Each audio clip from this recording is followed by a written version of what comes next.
Hello, my dear lovely listeners. We are back on Lendi Radio with your one and only RJ Joe. You know what? We have got an amazing session on design thinking in the college today, and we are here to interview a great special guest of today, our resource person Aparna ma'am from Infosys Vizag. We welcome you, ma'am. Thank you. So, ma'am, as we have shared amazing moments in the session today, we would love to know about you more little. Ma'am, please. Sure. Well, you can know me as a Vizagite. I am here. I'm born and brought up completely in Vizag, and I've done my electrical and electronics engineering. Ended up at Infosys with a campus placement. Then, yeah, I did coding. Though from an electrical background, I did coding. I did learn for about 6 months. Then, well, Infosys is a place where you can follow your passion. You can just follow your heart. It provides that kind of a platform because they believe in lifelong learning, and they did that. So, well, this job in the ETA space, learning and development space, as a corporate trainer, happened by chance for me. I could prove my skill set. They believed in it. Without a degree in the respective field, they could award me that kind of a space. And I work with the freshers initially for about 2 years. All the freshers, people like you who graduate from college, they should go through me in ETA Mysore. That's how it was. And yes, it's been now 6 years and counting more with Infosys. And I've also entered into a space where I help employees, from different leadership levels with customized learning interventions. And what do I really love about my job is definitely amazing participants who interact with me, who share their perspectives, who do not have any hesitations sharing their ideas as such. I love such sessions, and that's what I love about my job. Thank you, ma'am. Actually, I got little curious when you are telling you deal with graduates like us who are freshers. Ma'am, I would love to know your best experience out of all. A little moment that you can share with us. Best experience. Well, in the session, on day one, let's say they joined Infosys, they're all quite new, and it's a huge campus in Mysore, and they get lost, and they end up they're like, oh, what's going to happen, and then we go get in. It could be me or any of my team members, and the moment they get to know there's an interactive session, and we got to be very friendly. The smile, it's like it happens. The magic is every time. I cannot just credit it to one similar session, but the smiles and the happiness. Okay, we found somebody who we can relate to, somebody who we can talk to in this corporate jungle because everything feels so huge and it's a new phase in life. So I love that when in especially with freshers, and yeah, I think my first batch, the first session when I took over, I'll still remember that day. Yeah. Cool, ma'am. The first things would be always special for everyone. Absolutely. And ma'am, it was great while we were interacting with you in the DTI session. Ma'am, we would love to know little cheat tricks by which we can get into a good company like Infosys or get placed quickly. Something like industry readiness or good employability skills. Okay. Then I think I'll offer 3 cheat tricks because 3 is good number. Well, one would be where you should know how to portray what you have done.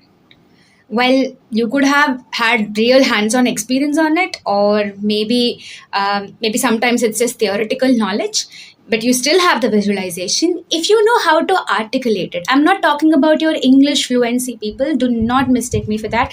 I'm not asking you to use all fancy words in the vocabulary, in the dictionary. I'm not even bothered about that. But if you can tell me your idea clearly, even in a broken format, I know that courage with which you talk in front of the interview panel, well, that will take you places. That will definitely fetch you a job. You're more likely in, because that is something which is missing in majority of the people, and we look for that confidence. How confidently can you take that task up? Well, the second thing is all about your attitude towards work, well, or attitude towards learning. Do you really have that? Okay, I'll do whatever comes my way, or I will learn and do it. Because learning for me, if you ask me, I can learn using AI, I can learn using Google, anything. It's just at my fingertips. I do not know something today. Next minute, I know. 10 minutes, you just allow me to Google, I know. or skill set was something I just have to be disciplined, and I'm there with my skill set with that particular language, with Python model, Java model, or anything code development, or maybe you're into some other project. You can still do with your skill sets too, but your attitude that I'll do it, I'll get the task done, that is very important. And when they're interviewing you as well, they're looking for that attitude. Is this person trainable? Will they manage the change? Will they learn what is coming their way? Or will they be very rigid? Oh, I know this already. Or, who is this person to tell me? I'll do it my way, my life, my rules. This kind of an attitude will not really work. So, second is all in your attitude. Third, it's all about your presentation that day. It's your D-Day. Well, people think, okay, I can wear a loungewear, I can get into any kind of a thing. How does this matter? It all adds to your brand value as a whole. How are you carrying yourself? How are you, talking to people? Your pleasant smile, your presence, overall your presence itself adds a lot of value. And dressing the part, getting the task done is really very important. And when they're interviewing, maybe, I was on the interview panel for my team too. In that case, we were constantly checking for learnability, constantly checking for attitude, and can this person handle feedback too? Because feedback, great, Aparna is doing great, wonderful, everybody will applaud. Oh, Aparna, you can do it differently. Oh, I'm hurt now, can you show that, okay, I can take this feedback, I can work, I can come back into, with the same learnability attitude? Then that's what, I feel panel members are looking for. And when your HR interviews and maybe your technical interview, you show that you are keen to learn, and you can take it forward.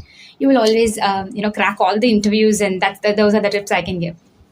So, dear listeners, take notes. It's confidence, learnability, and your attitude that matters the most in your interviews.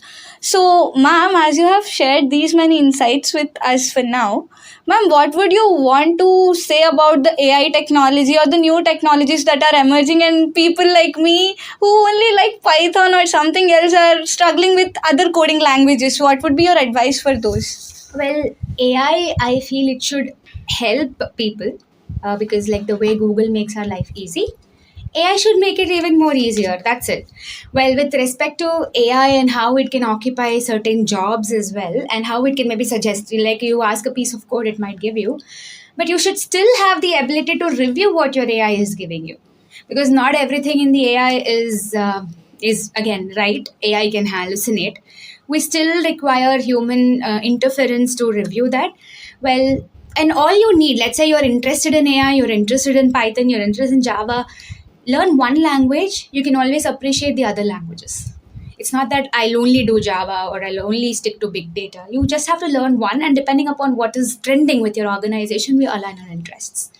Well, even at Infosys, if you ask, there's a generic training and stream specific training. Well, in generic training, we come up with anything like Java or Python, something which is very generic. Everybody will go through it. And then we put them into a stream specific training. It's not like, okay, I like this, I will do it. Because from then on, it's about business requirement. Whatever will give you money, you should be there if you want to earn money and lead a comfortable life.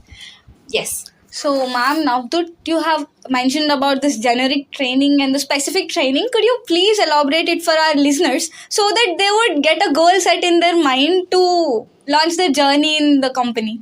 Okay. For launching your journey, well, you can come to us with your, just your fresh minds. We can help you pick from there. I do not know any coding. You come to us, but you have to give your time and energy and everything in just what 4 months. But if at all you have like some time, because you still have maybe second year, third year, you still have some time to prepare, it's always good to improve your vertical learning. When I say vertical, pick up any language, maybe Python, because it's easy, and learn it in a very deeper manner. It should be like a vertical, as deep as you can, as much as you can. Because once you understand that, anything we give you in the training, because the training also comes with an assessment. You don't clear the assessment, you also get to leave the company. Because those are all the policies by which the company works. It's more like a corporate university. So the penalty you have, and if you do not clear the assessment, is exit batch. You don't want to end up there, and you want to perform better. you focus on any language of your choice. If at all software companies is your target, well, because when it comes to engineering, I understand we also want core jobs, and we are not really interested in software jobs, desk jobs. They're looked down upon. But I feel, because we are in this generation, everything is taken care by technology. At least learning one programming language to the vertical, like understand it to the best. Later, you can do a different job altogether, but that will give you the leverage for something that is ahead in the future. If it's not software job, you can be in a different sphere, but learning Python will help you have a different thought pattern, different critical thinking that is there. So you have all these byproducts with you. So for Infosys training, choose any language, choose anything vertical, then whatever there's there in the training, you'll be able to take it on the go. Thank you, ma'am. So people don't get disappointed. Just learn vertically, as ma'am have told. Learn things deeper. And ma'am, as you have mentioned, we can also follow our passion. Like you train the people who enter into the company, and many of us want to explore more things rather than just sitting at a system and doing the job. What would be your say on that? Following our passion in the company. You can do that whenever you find the right opportunity. Like, let's say, you should be very clear what you really want to. But because I am clear with what I wanted, and it just happened that, very coincidentally, it happened that I found the right job. But I've also seen cases where my colleagues, with different people in the team, that did not happen immediately. Some people, they worked in the project with codes and everything for about 9 years, 10 years, and then they got the opportunity. Then they made that switch. So making that switch, it's possible at any point in time. It might happen very soon, right in time for some people. For some people, it might get delayed. But that doesn't mean you'll stop pursuing your passion. Let's say I'm not into this sphere where I'm interacting with people. I'm not doing this on a daily basis. I would have still done coding like other people at Infosys. I might still be some developer, tester, whatever that would be. But I will not stop pursuing my hobbies. Maybe I'll still speak. I'll maybe put myself into a professional speakers club, or I'll put myself into Toastmasters club. I'll have goals over there, and that way at least I'm very happy. It's all about how you find the thing you do, and whatever you do, how is that you find that one thing you love about it. Sometimes you absolutely could hate it, but there, it's just that silver lining. How is that you find your silver lining and you keep going, because things do change. Life, it goes on. Nothing is permanent. Change is the only thing that is constant, and that will keep you running. So, ma'am, as you have shared many things about life by now, can we get a single tip or a little thing that you would want to share with our listeners today, so that we would experience good company or something good that would leave us a mark? Yes. So sure. Well, this is about for all the freshers, because you're right in the college time, and I can give you this tip. It would be about you leaving the fear behind to communicate, because it's not about English language fluency. Because when you come into the company, we interact with you, and then people come back. Many of the trainees out there, they tell me, well, I'm not able to speak. I am not able to go ahead because my language is an issue. Well, language, mother tongue influence, I feel these are all secondary. The first thing is definitely your courage. Maybe you take it in baby steps. Start by speaking. Maybe it's like every opportunity, because your college is a playground. You go ahead anytime your teacher is asking a question, or any opportunity in your English lab, or just that you have to speak up in your class. You just go there, stand there for a minute, stare at everybody, see how it feels, come back. The next time you go there, maybe you will see how you can utter some words. Next time you go there, you focus on how you can stop, maybe using uhs and ums. Next time you think about how to improve fluency. So, and all of this can be built day by day, step by step, but all that matters is your courage and confidence, your confidence to speak up, and the rest is history. All the best to all of you. Thank you, ma'am. We'll definitely get out of our comfort zone, and you will definitely see most of our faces in training again. So, thank you, ma'am. Thank you for giving your amazing interview now, and thank you for giving us your valuable time. Thank you, ma'am. Thank you.